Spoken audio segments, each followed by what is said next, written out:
Não se faz teologia sem se praticar exegese. Não se pratica exegese sem o uso de métodos. Não existe um método absolutamente ideal ou correto. De fato, os métodos são sempre criados pelos próprios interessados na interpretação de textos. O método exegético é escolhido em conformidade com os objetivos de cada intérprete. Isto significa dizer que o método mais apropriado para se alcançar resultados que reflitam o existencialismo na exegese será um método filosófico. Não se valerá do método literário aquele que intenciona fazer uma exegese sociocultural. Da mesma forma que o método literário estruturalista, por exemplo, não é adequado para quem, na exegese, intenciona um trabalho histórico crítico. Faremos algumas abordagens sobre teologia para que possamos perceber a sua relação com o trabalho exegético e com os métodos. Começaremos com as tarefas da teologia. Na prática da ciência teológica, como em qualquer ciência, apresentam-se tarefas que devem ser cumpridas pelo teólogo. Para os fins desta apresentação que temos elaborado sobre métodos de exegese, apresentam-se no mínimo 3 tarefas gerais que são executadas no trabalho teológico. A tarefa hermenêutica, a tarefa crítico-construtiva e a tarefa dialógica. Estas 3 tarefas no trabalho teológico são apresentadas pelo teólogo católico Libânio e também numa companhia com Murad. O trabalho de introdução à teologia destes 2 teólogos, publicado pelas edições paulinas, tem uma contribuição fantástica sobre as tarefas da teologia. Toda ciência procura interpretar os fatos do seu estudo. A ciência teológica, por sua vez, realiza um trabalho eminentemente interpretativo, hermenêutico. Os dados da considerada revelação são estudados e interpretados em face de uma situação humana. Neste contexto, a empreitada teológica visa esclarecer a compreensão humana sobre o seu objeto de estudo, sobre a divindade. Na compreensão do teólogo alemão naturalizado dos Estados Unidos, Paul Tillich, a teologia apoia-se em 2 pilares: a verdade da revelação e a interpretação dessa verdade. Esses 2 aspectos estão vinculados a uma compreensão da situação em que o homem se encontra num dado momento em que deverá receber a mensagem da revelação.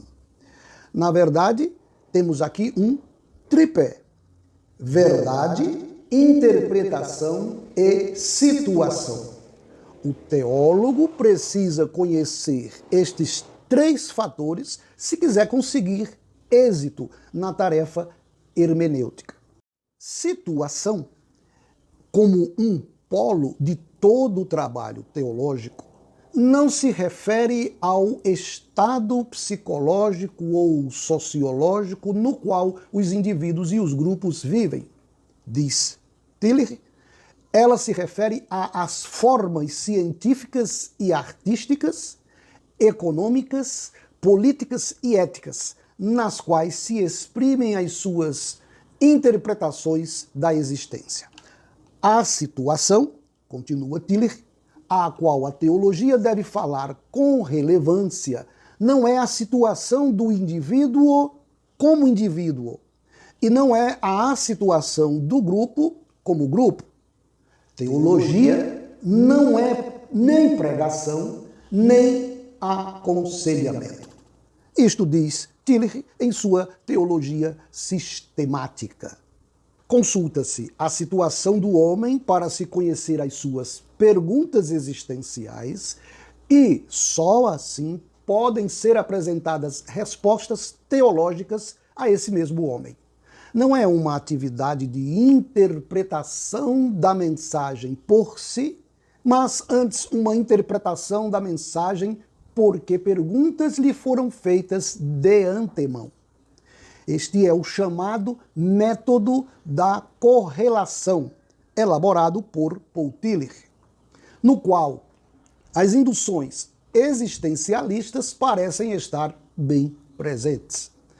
E desde que, abro aspas, o lugar social condiciona o lugar hermenêutico, fecho aspas, palavras de Libânio e Murad, isto significa dizer que toda interpretação de uma situação terá sempre a marca da subjetividade de quem foi afetado por inúmeros fatores no processo de contato com a situação.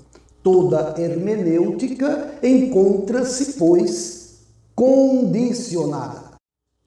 É muito interessante quando Paul Tillich fala sobre a verdade da revelação é a interpretação dessa verdade. O que, via de regra, acontece nos nossos meios eclesiásticos é a colocação de um sinal de igualdade entre uma realidade e a outra. Ou seja, a interpretação da verdade é igual à verdade da revelação. O que se está a dizer é que muitos de nós não entendemos que absoluto mesmo é apenas o teor da revelação divina. Nunca aquilo que nós dizemos sobre o que a revelação está a dizer. A verdade da revelação é algo que independe de mim. A minha interpretação da verdade da revelação depende de mim. É algo que é refém das minhas limitações, é refém das minhas incompreensões, é refém do meu estado de conhecimento, que é um estado sempre limitado. Por isso que não se deve confundir a verdade da revelação com a interpretação que nós fazemos da verdade da revelação.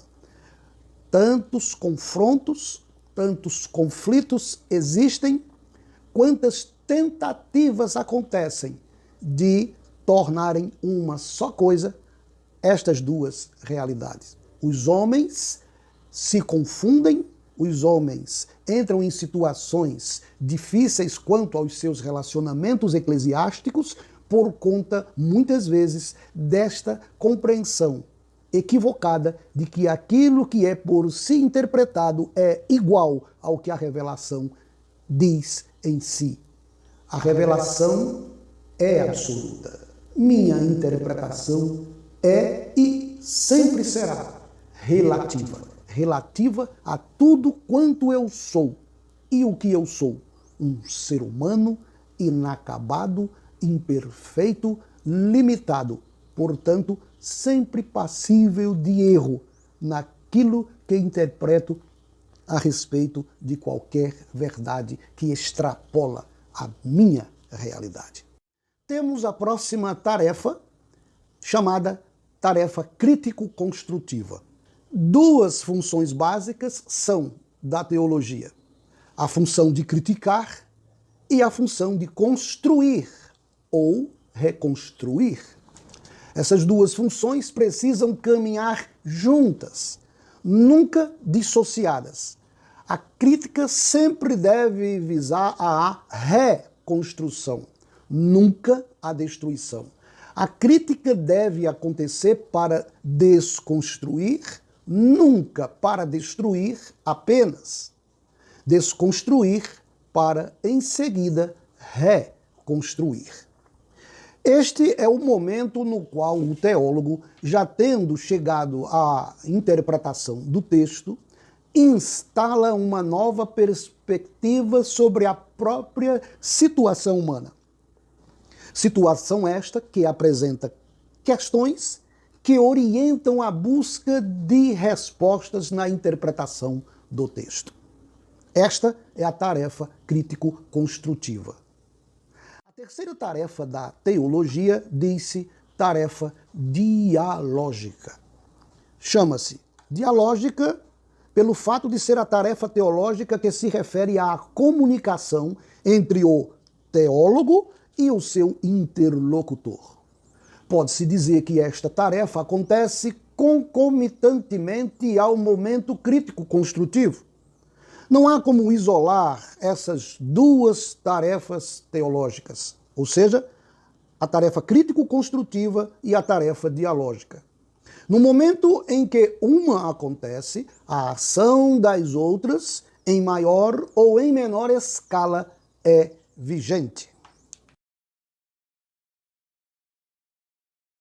O ponto marcante deste trabalho teológico é a sua dinamicidade. As três tarefas teológicas, neste momento apresentadas, estão envolvidas em um processo que resulta numa atualização da revelação no ambiente do intérprete. Um grande abraço e até o nosso próximo encontro.